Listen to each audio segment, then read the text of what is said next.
up to the podium right now. We're going to have Mr. Warren Lee, and his topic is going to be on adversity. So right now, give him a warm welcome as he comes.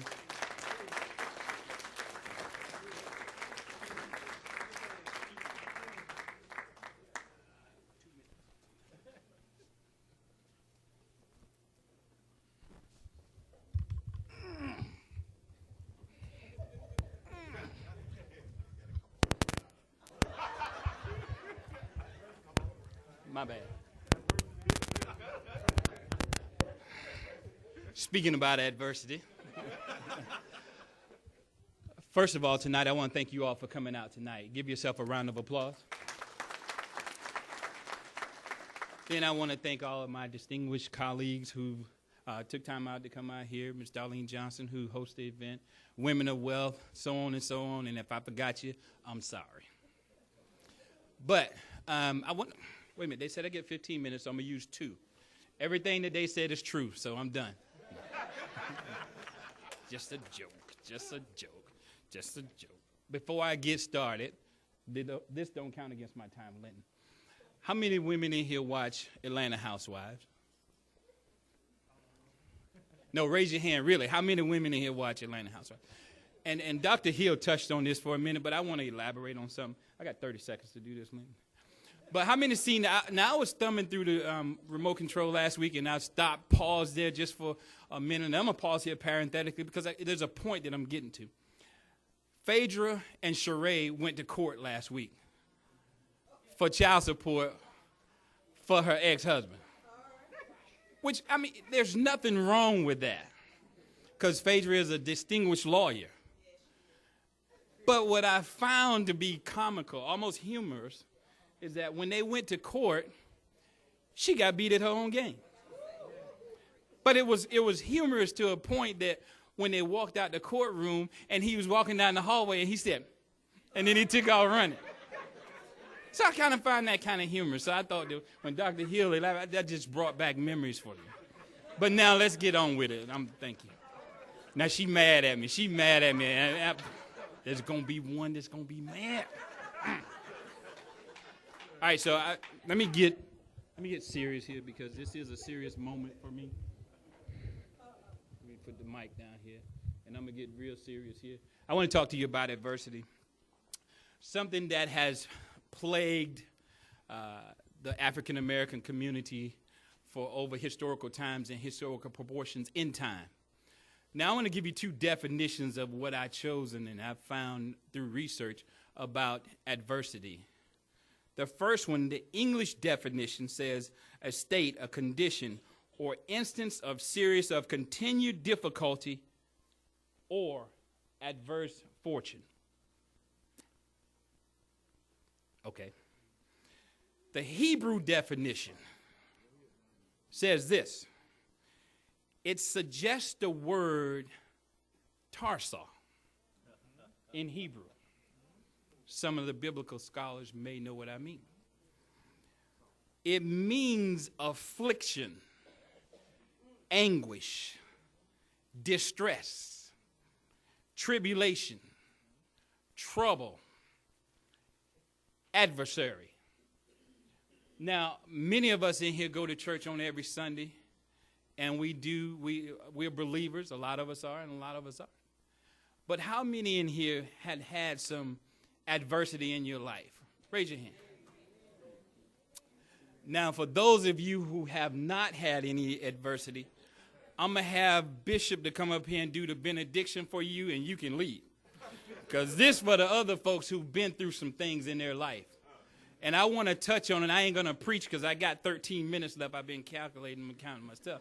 But I want to touch on some stuff. But I'm discovering in this life that we will have adversity no matter what we do. Even back to the biblical days, there were characters in the Bible that suggested they went through adversity. David went through adversity. Adam went through adversity. Peter went through adversity. Job went through adversity.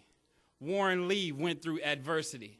So I want to talk a little bit about my adversity and my experiences with adversity at a young age. When I was 19 years old, freshly, joined the Marine Corps. Sharp, sisters. Small waist, all of that good stuff. Can do 20 push-ups in one setting. But I was married at that point, and me and my wife had just, she had just got pregnant.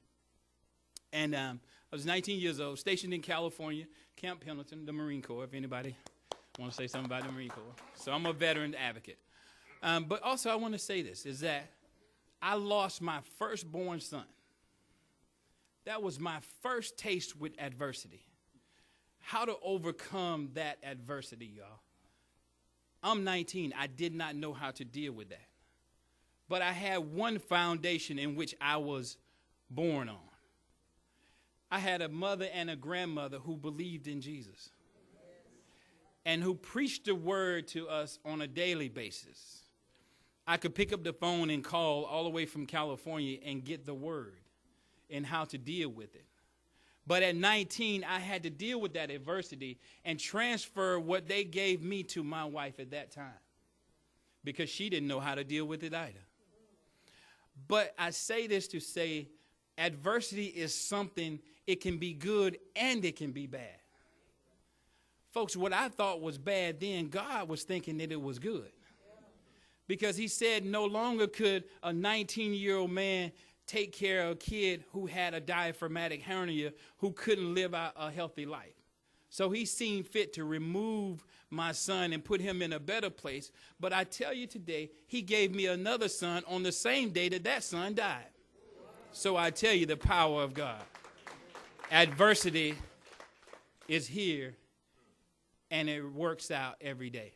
My second bout with adversity became when I went to Florida State University as a freshman. We got some believers in the house, Florida State, Seminoles.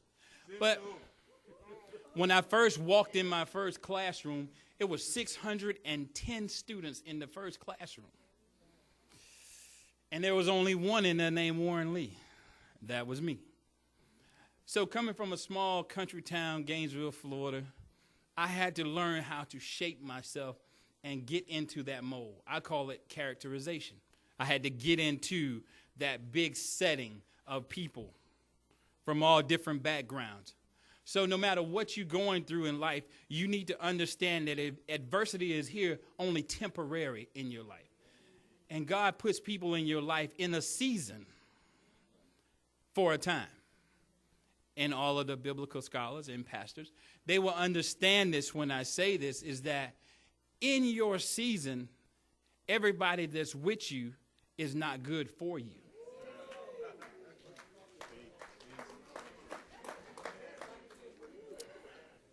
And I've come to find out that even in your adversarial position, you have to let go of some good people because it's not their season to be with you.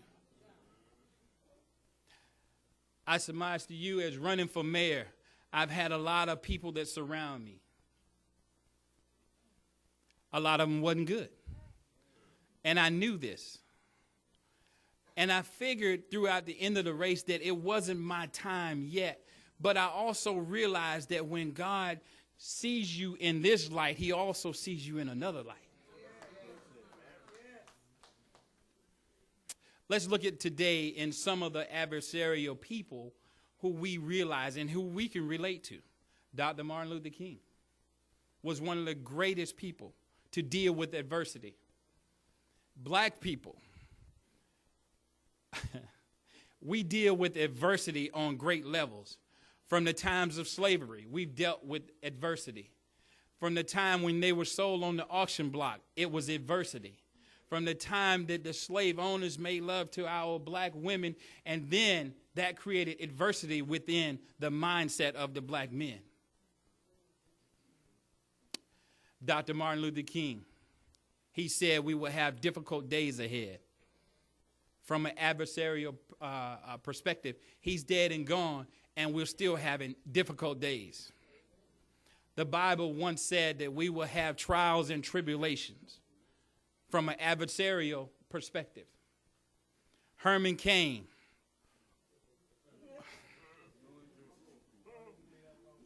Herman Cain. Herman Cain. Now, having been in the political arena, I wanted to know from a perspective, how far could Herman Cain go in the race without adversity staring him in the face? And any good sister or any good woman who has a good husband know that the way to get to their husband, sometimes they have to put another woman in place. So we seen it. It played out over TV. The brother had gained so much attention. He had rose to the top in his game. But then come the downfall. The adversarial point is which I speak. One woman, two women, three women. And the sister said, we had a 13-year relationship. That's enough to send any man under the rock. But it just goes to show you that we deal with adversity every single day. And it comes at a time in your life when you really don't expect it. But I surmise to you today is that adversity will always be there, but it's the way that you handle adversity. I tell everybody now that I didn't win the election, but I became a better winner in life.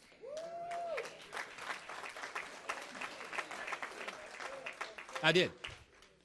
I tell people all the time, and Rhonda Peoples-Waters, one of my great friends, I tell her all the time, I said, I'm going to law school. She said, well, I'm running for office. I said, well, let's switch. You give me some advice, I'll give you some advice. Last week, I completed my first semester of law school online, and I appreciate that. Also, last week, I penned, just like David in the Bible, I penned my first partnership with a company here in Jacksonville, a $50 million company, folks. So I didn't win there, but I won over here. So I believe God always have a bigger place. And if you would just stand still in your adversarial position, God will divide you and direct you into the right place at the right time. So as I close, I got how many minutes?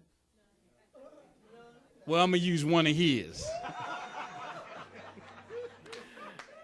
So as I close, I want to tell everybody in the room, as the great author, the great friend of mine, Les Brown says, when you're going through adversity, and I tell my kids this, you may stumble and fall, but the greatest thing that you have is that if you can look up, you can get up. I'm going to say that again. The Almighty sits high, and he looks low. And if you can look up at him, you can get up and do anything that you want to do. Thank you so very much. I'm Warren Lee. Thank you.